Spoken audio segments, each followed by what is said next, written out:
All right, I'm back again, and today I'm going to talk about, just projects that tend to have us as creators step up. To some degree, we're always challenging ourselves with projects. Each project has its own challenge, its own growth points.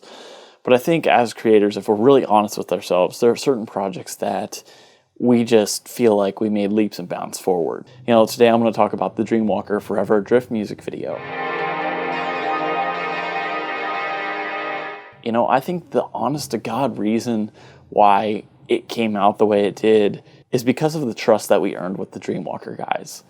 The first project we ever did with them, I think, really just laid the groundwork, earning that trust. And, when that happens, I think that's truly what pushes us to evolve, to grow projects, and to make the very best work. I think one of the things that's so different about the Forever Adrift project is very obvious. There's green screen, there's visual effects work, and while we do a little bit of that stuff, visual effects is not anything that I or my team really focuses on. If we're being really honest, we do so much of our work in camera, that's just so much our style. All the trust kind of equated to, let's take a safe risk. I wasn't going to do something that was like all green screen or totally out of the realm of what I do, but I thought this was a good project that I could challenge myself with. So often artists come to us and they usually have so much of their ideas mapped out that it's like we really just poke the holes in the things that won't work and glue them back together to where it is a full project. And I love when we're granted the freedom to kind of make something from scratch, but it does make me sit down, get to know the songs a lot more, and really like, how are we going to make this creatively different? There's two things that I start with. After hearing the song a couple of times, I start thinking lighting, and I start thinking camera motion. That all translates into the edit probably more than anything else for me. And for this one, it was pretty simple. I was like, well, like cold tone lighting, this one should be a little bit more monochromatic, and it should kind of feel isolated. Like I thought void, I thought simplicity, and I also wanted to do singular members in original kind of arrangements. Outside of lighting and motion, the next things that I'm going to consider are going to kind of be, like what's our creative element? What's our set design? What's all that look like outside of lighting? And, with that void scenario, we wanted to just kind of isolate the members. What would an interesting set look like? If you're going to go with a performance heavy video, it doesn't have to be boring. I wanted to really make this performance video seem elaborate, detailed, seem really, really next level for us and for them. I've seen so many videos where shapes are implemented in. A lot of the times it feels like it's all visual effects.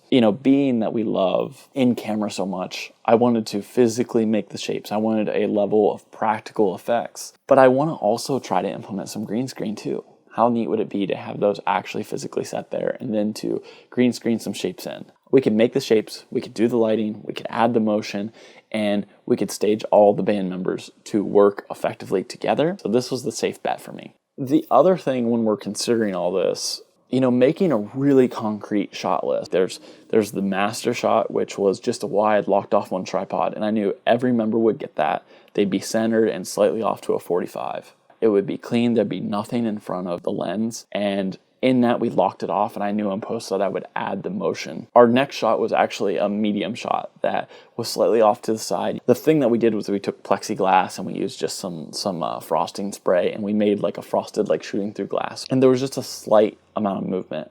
I wanted to add some movement in camera because I didn't see ourselves adding visual effects to these shots as much. So I was like, we can add a little bit of movement, and I know like with our framing, we would place a few of these in every once in a while. And then we also moved into these very tight detail shots down like their fretboards across the instruments and everything like that. And with that, we actually took an articulating arm and we put a little circular prism in there, and we adjusted it each time so that any light that would hit there, it would create this glow around them. Now our fourth shot, we actually switched back to the master, the locked off shot, and we used the prism for that as well to kind of change that in that sense, but it was locked off on a tripod. And for those who wanted to do two members, we'd either do them forward and backwards. We just wanted to do something that was a little bit different. Getting that shot list locked down and kind of planning that out helped reduce some of those thoughts on set, and it was just like, okay, here's the limits of what makes this shot. And also like be a little bit more particular to our set design. Moving each one of those shapes around on each one of those masters took a lot of time. So it's like we didn't have the time to guess about all of our setups and things like that. It was just, let's get this right, let's adjust these, let's light these. Everything was pretty simple about this. The lighting, the camera motion, like the arrangement, the set design itself wasn't really all that complicated. However, making the shapes was. So often as creatives, we're like, I can do that myself. The first prototypes were gigantic. I spent all this time making these shapes out of wood and like puttying them together, and it looked awful. So I tried a couple of prototypes, and I started talking with Taylor, my AC for the project. I'm like, man, can you come help me with some of this? We played around with him a little bit, and he's like, my mom could probably help us with this. And at this point, I'm so stressed out. I'm like, man, I don't know if we can. And I'm so thankful for Christy and Mike. We had a couple pre-made things, and we mapped out the concepts, and like, if it wasn't for them, this project wouldn't have been possible. They helped form all the metal. We made the cubes, the diamond shapes, the triangles, and all that sort of stuff. It's one of those things where you really got to find a team of people. You got to trust people, and it's not all cameras and lights all the time. Like, the thing that really stands out in this project is the shapes.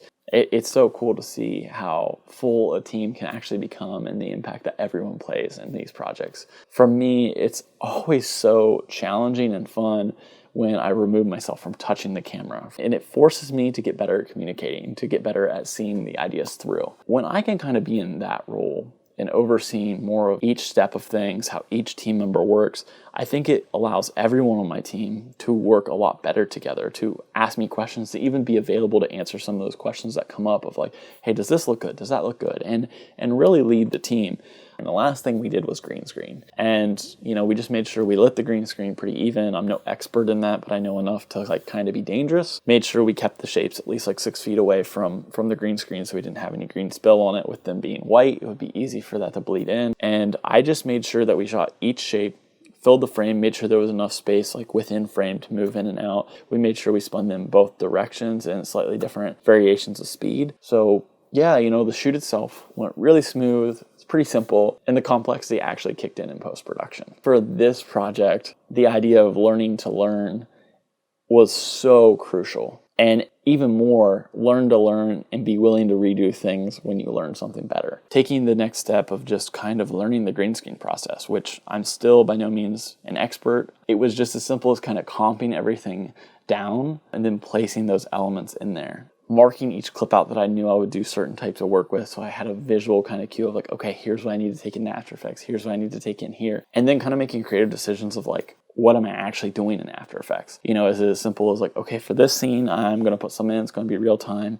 and how many times I'm going to duplicate it, and then also kind of create a climax of energy as the song builds. And then when I'm going to comp in the shapes themselves, like I'm going to scale those, I'm going to add motion to those, I might be speeding up or slowing them down. There might also be an element of like 3D space where I'm going to have to blur these things to make them seem more real. The other thing was I got all the visual effects stuff done, and I still could ever so slightly see fishing line. And, it's still not perfect, but painting out the fishing line was not something that I anticipated. It was a very big task to do for the practical shapes that were in there. It took me a long time to do that. And a lot of trial and error on how I was going to do that. And there were so many times that I went through this whole project, got kind of a base level of like, hey, this is good. Okay, I'd start back over to the beginning and I'd make this look really good. I did that like probably 3 or 4 times through the project to where I was actually happy with it. All in all, it came out really good, and it's one of the projects I'm most proud of. I don't think I'm necessarily just proud of it because of the quality, because of the challenges that we had. Seeing my team come together, challenging ourselves as a company, doing something way outside of the box for us. And it's really built our relationship with Dreamwalker even further. They see that they're not just investing their money into us, but they're investing into us to grow. They are a client who fully understands, the impact that we're trying to make as a company. I can't wait to see what we continue to cook up.